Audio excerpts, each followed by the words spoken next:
السلام علیکم فرینڈس، کیا آپ کو معلوم ہے نیکی اور برائی اللہ کی مخلوق ہے؟ آئیے جانتے ہیں۔ ایک جگہ رسول اللہ صلی اللہ علیہ وسلم نے فرمایا کہ میں نے جہنم میں اپنے امتیوں میں سے بعض واعظین یعنی علماء کرام کو دیکھا کہ وہ اپنے پیٹ کی انتڑیوں کے گرد جہنم میں چکر کاٹ رہے ہیں، جس طرح گدھا چکی کے گرد چکر لگاتا ہے۔ تو اہل جہنمی ان سے پوچھیں گے کہ آپ تو ہمیں نیکی کا حکم دیتے تھے اور ہم نے آپ کی اس بات پر عمل نہ کیا، لیکن آپ اس جگہ کیوں پہنچ گئے؟ تو وہ کہیں گے کہ ہم بھی بس آپ کو کہتے ہی تھے، خود اس پر عمل نہیں کرتے تھے۔ ویورز، پھر رسول اللہ صلی اللہ علیہ وسلم نے فرمایا اگر کسی جگہ ایسے لوگ ہوں جو برائی کو روک سکتے ہوں اور وہ اس برائی کو نہ روکیں اپنی زبان سے یا اپنے ہاتھوں سے، تو اللہ رب العزت تم سب کو اپنے عذاب کی لپیٹ میں لے لے گا اور پھر تم اس سے دعائیں کرو گے لیکن وہ دعائیں قبول نہیں ہوں گی۔ فرینڈز، قرآن میں اللہ رب العزت فرماتا ہے کہ اے لوگو، تم بہترین امت ہو جو لوگوں کے نفع کے لیے بھیجی گئی ہے، تم لوگوں کو نیکی کی طرف بلاتے ہو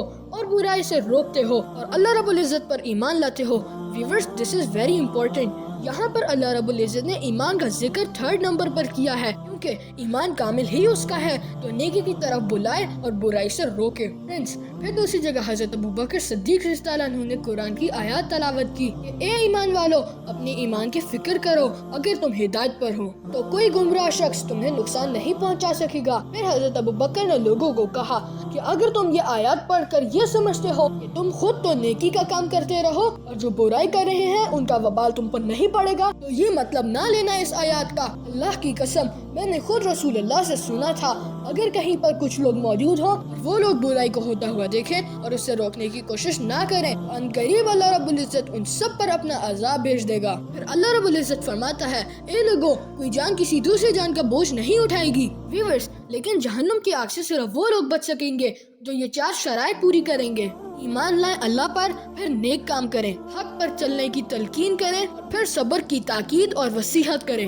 فرینڈز، کیا یہ کافی نہیں تھا کہ انسان اللہ پر ایمان بھی لے آیا اور نیک عمال بھی کر رہا ہے؟ اور اللہ رب العزت نے نیک عمل کے ساتھ یہ ہائی لائٹ کیا ہے کہ بے شک تم عمل صالح کر رہے ہو، لیکن یہ مت بھولنا کہ تمہارے عمل صالح تب تک انکمپلیٹ ہے جب تک تم حق کی بات کی وصیحت نہ کر لو۔ فرینڈز، یو مائٹ نو، وصیحت تب کی جاتی ہے جب بندہ اپنے کریٹیکل پوائنٹ پر ہوتا ہے۔ ویورز، پھر دوسری جگہ رسول اللہ صلی اللہ علیہ وسلم نے فرمایا کہ اے لوگوں، کہ اس ذات کی قسم جس کے ہاتھ میں محمد صلی اللہ علیہ وسلم کی جان ہے، بے شک نیکی اور برائی 2 الگ الگ مخلوق ہیں۔ قیامت کے دن ان دونوں کو لوگوں کے سامنے کھڑا کیا جائے گا اور نیکی اپنے نیک ساتھیوں کو خوشخبری دے گی اور ان سے خیر کا وعدہ کرے گی، جبکہ برائی گناہگار لوگوں کو کہے گی دور رہو دور رہو، لیکن برائی کرنے والے اس سے جدا نہ ہو سکیں گے۔